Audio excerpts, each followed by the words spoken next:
안녕하세요. 약돌TV의 유주연 약사입니다. 이번 영상에서는 지방간에 대한 오해와 진실에 대해서 알려드리려고 합니다. 나는 술을 전혀 마시지 않으니 지방간과는 연관이 없을 것이다. 나는 마른 편이어서 지방간과는 관련 없을 것이다. 과연 그럴까요? 자, 그럼 먼저 지방간에 대해서 알려드리면서 이런 오해에 대한 답을 드리도록 할게요. 간은 1.2kg에서 1.5kg 정도의 무게를 가진 인체에서 가장 큰 장기입니다. 우리 몸이 필요로 하는 각종 단백질과 영양소를 만들고요. 이를 저장하고 대사시키고 배설하고 해독하는 등의 기능을 수행하는 매우 중요한 장기입니다. 이때 지방간은 간장에서의 지방 합성이 비정상적으로 증가하거나 지방을 분해시키는 대사가 효율적으로 이루어지지 못해서 간장 내에 지방이 과다하게 축적된 상태이고요. 간에서 지방이 5% 이상인 경우를 말합니다. 지방간은 크게 알코올성 지방간과 비알코올성 지방간으로 나눌 수 있고요. 과거에는 알코올성 지방간의 비율이 더 높았지만 최근의 추세를 보면 20대에서 40대를 중심으로 비알코올성 지방간의 환자 비율이 급증하고 있습니다. 그럼 이런 결과가 나온 원인은 무엇일까요? 첫 번째, 기름지고 열량이 높은 음식이 지방간을 초래할 수 있습니다. 요즘 코로나 때문에 배달 음식 많이 시켜 드시잖아요. 치맥, 피자 등 말만 들어도 침이 고이는 맛있는 음식들이 슬프지만 지방간의 위험을 높일 수 있고요. 사실 정확히는 고 GI 시기가 지방간의 위험을 높일 수 있다는 연구 결과가 있는데요. GI는 당지수로서 당지수가 높은 시기를 장기간 섭취하시게 되면 인슐린이 과잉 분비가 되면서 지방간을 발생시킬 수 있다고 하네요.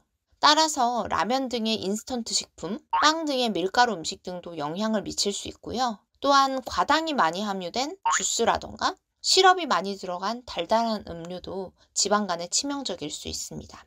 두 번째, 비만의 경우 지방간의 발병 위험을 높일 수 있습니다.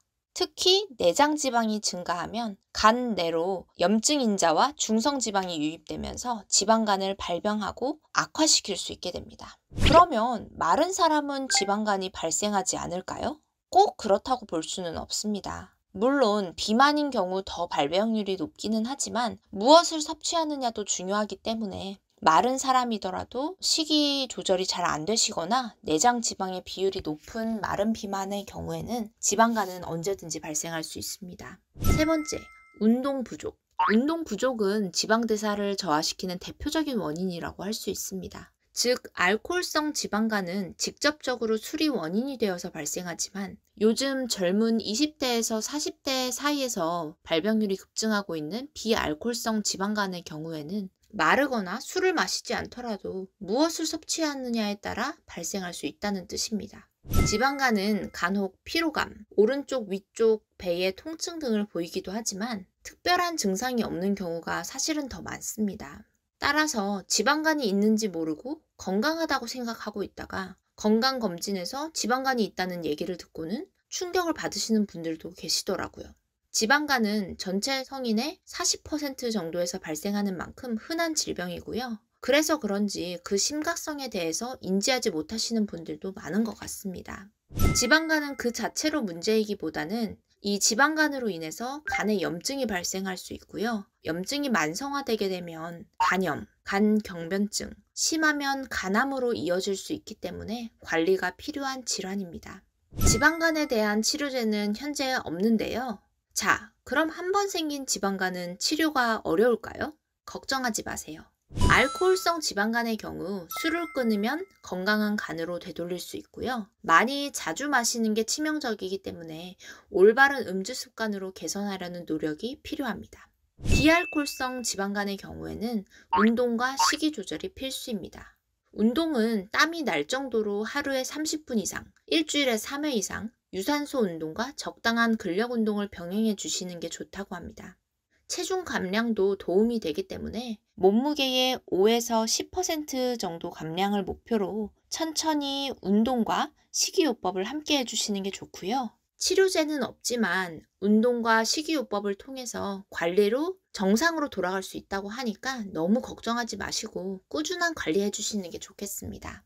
하지만 그렇다고 무리한 다이어트나 운동은 오히려 간 건강을 해칠 수 있으니까요. 적당하게 해주시는 게 가장 좋습니다.